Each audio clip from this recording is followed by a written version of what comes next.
video because I'm running up against a deadline. For more than 2 decades, I taught a course at seminary on prayer. And that was a pretty popular course. Sometimes it filled up, and others couldn't get in. And,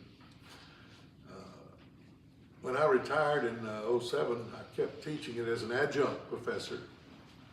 Adjunct. It means 4 more years I taught it.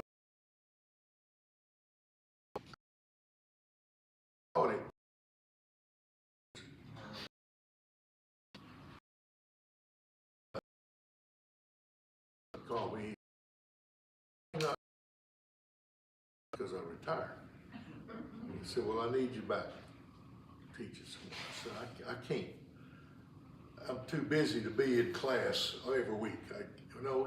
It's just all online. Everybody teaches online these days.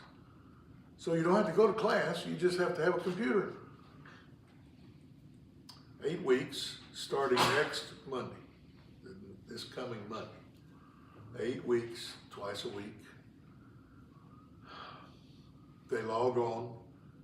They get me for 30 minutes lecturing. They read a chapter in the book. They answer some questions, and they do it again. Twice a week for 8 weeks. That's the course. So the first time I taught it, it had 10 students. I was pretty excited about that. There's only 2 reasons a seminary student takes a class. Either it's required, which it wasn't, or somebody suggested it to them. Why'd you take it? You don't remember, do you? It's probably required. Probably. Yeah. Well, okay, nobody's taught it for 15 years. We have a whole new generation of students. They don't know me. So why would anybody take that course? So they didn't. And it's hard to get the momentum back. But I had 10. Second time I taught it, I had 1. And they weren't going to let me teach it. And I said, well, let me call him and talk to him on the phone. He was already appointed by the International Mission Board. He and his wife were appointed to India, but he needed 1 more course. And he couldn't figure out how to get 1 more course. I said, let me teach him. Let me get him out here. So I taught 1 guy. Third time I had 0. So I told the administration, I said, nobody's promoting this. And I know why you can't, because the other professors get all upset. You didn't promote their course. But somebody's got to say something about this course is available. So they made a 2-minute video. And since this is a kind of a prayer meeting, I thought this would be good for you to pray for. We're not going to do it in here tonight, but I wanted to show you this. It has nothing to do with you, except it's for students to see and think, oh, maybe I ought to take that. And what I'm asking you to do is to pray for some students to take the class. I got 4. And I'm afraid they're going to say, no, you can't teach a class of 4 people. So I need a few more, a couple more anyway. And I know they're out there. They just don't know that they can take that course. So let me show you that. And then every time you remember seeing this tonight, you pray. Some student will just stumble onto that. I don't care how they get in there. And that they'll take that class. And we can start next Monday. If you want to take it, you can talk to me afterwards, but I'm not promoting the course for you. So I don't care if they take it for credit or if they audit, just so I got names on the list. That's what I got. All right, how do I do this? You want to do it? Yeah. Okay. You gonna, I don't know. Oh, well, I am a low-tech guy in a high-tech world. Oh, you do it. no, I hate these things. I need to. The seminary student confronted me in the hallway one day, and he said, Dr. Crawford, I have a question about your prayer class. What do you teach on the second day? And I didn't think that was nearly as funny as he thought it was, but my response was, well, you're just going to have to sign. At the end of the semester, he came by my office and he said, I had no idea how much there was to prayer that I didn't know. Is what you may or may not know, those of you that are still working towards graduation, is that out there in ministry, whether you're a senior, Oops. live now. Is it buffering?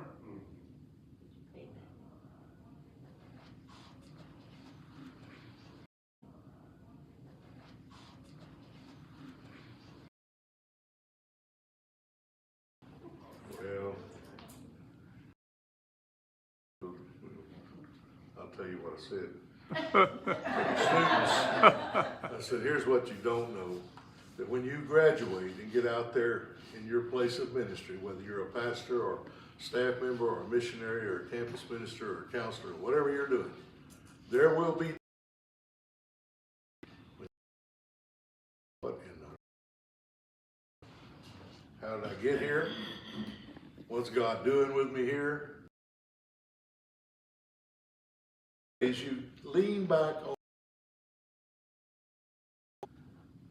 and you figure out, I got to get up and go to work.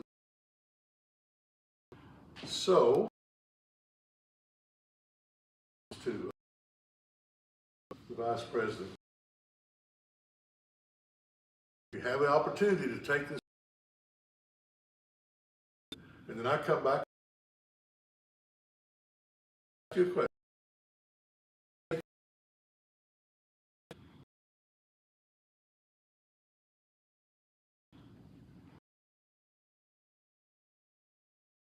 And I hope to see you online. That, when you remember this thing, that'll be your prompt to pray for some seminary students that probably need to take that course. And I have them all the time. Call me, text me, find me, see me at a meeting somewhere and say, I took that prayer course. I remember, yada, yada, yada, what you said. And they'll quote something I said, or maybe they dreamed up that I said it. But, it does help. And there are those days with everybody, but ministers seem to think they don't have them. When they wake up in the morning and think, what in the world? Why am I here? What is God doing to me and through me? And those are the days that you do. You just kind of lean back on that early call, which is a whole nother lecture. I talk about, you got to have the call. If you don't have the call, there are going to be some tough Monday mornings. But you lean back, and if you took a course on prayer, maybe God prompts you to say, this is what you do. This is how you pray your way through those times. So I need a few more students in there. And if you'll pray, I'll report to you next Wednesday if anybody else signed up. And you'll get a grade in this class. All right, I told you last week why this church is special to me. Let me tell you one more reason I won't charge you for this, and then we'll get to the outline. It won't take long. Sorry. So the first time I was interim pastor here, it was Friday night, and I was driving over here to meet Jerry Joyner, and we were going to the high school football game. And the closer I got to Decatur, the worse the weather got. And Jerry calls and he says, we're in a tornado watch, and so no rush. They've postponed the kickoff. This later, as I'm coming into the edge of Decatur, I was listening to the radio. Fort Worth was giving the reports, and it said a tornado had touched down near Boyd, and it was headed for Decatur. So I called Jerry. I said, Jerry, and he didn't live over here then. He lived across town somewhere. I said, heading for the church. Getting out of the storm. Okay. I get to the turn, and I said, oh my goodness, a tornado just hit the church. Stuff flying around in the air, and I didn't realize it, but we lost the phone. Jerry heard was, oh my goodness, the tornado.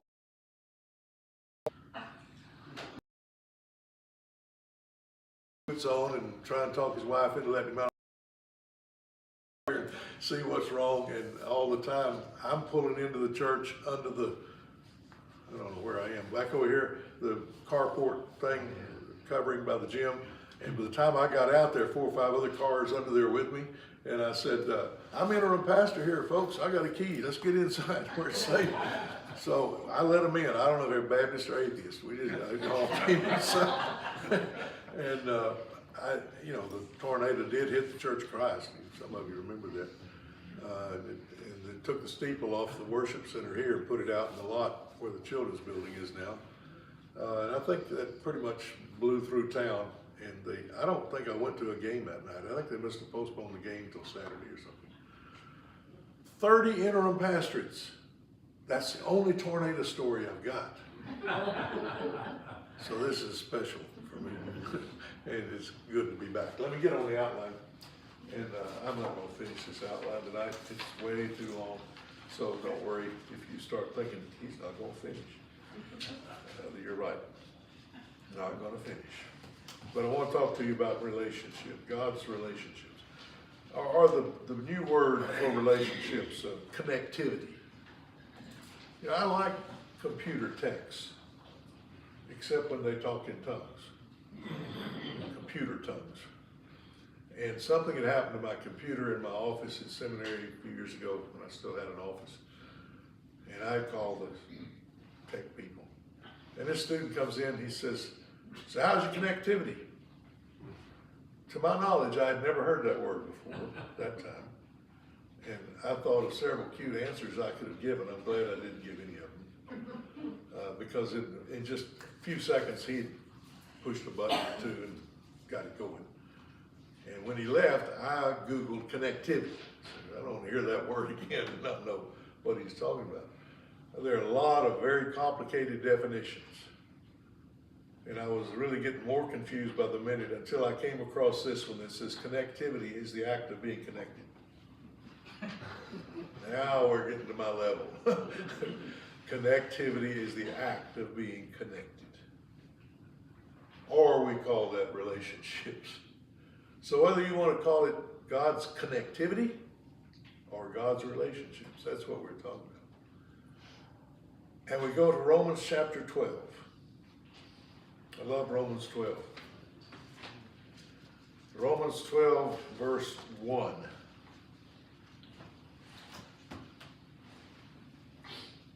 It says, "I beseech you therefore, brethren, by the mercies of God, that you present your bodies a living sacrifice, holy, acceptable to God, which is your reasonable service." There were no chapter numbers in the original. There were no verse numbers. But it strikes me as being appropriate that this is verse 1. Because this is the priority. This is the most important relationship you have. This is the number one connection. If this relationship gets out of sync, it has a negative effect on every other relationship in life. That's not true of every relationship. You know, you can stumble along in some human relationship and maybe that affects something else and maybe it doesn't. But when your relationship with God gets messed up, it has a negative effect everywhere else. So that's why it's appropriate that it's verse 1. Even though it's really not verse 1 in the original. I'm glad somebody put numbers in there. So Paul has an urgency about him when he writes this. "I beseech, I'm begging you."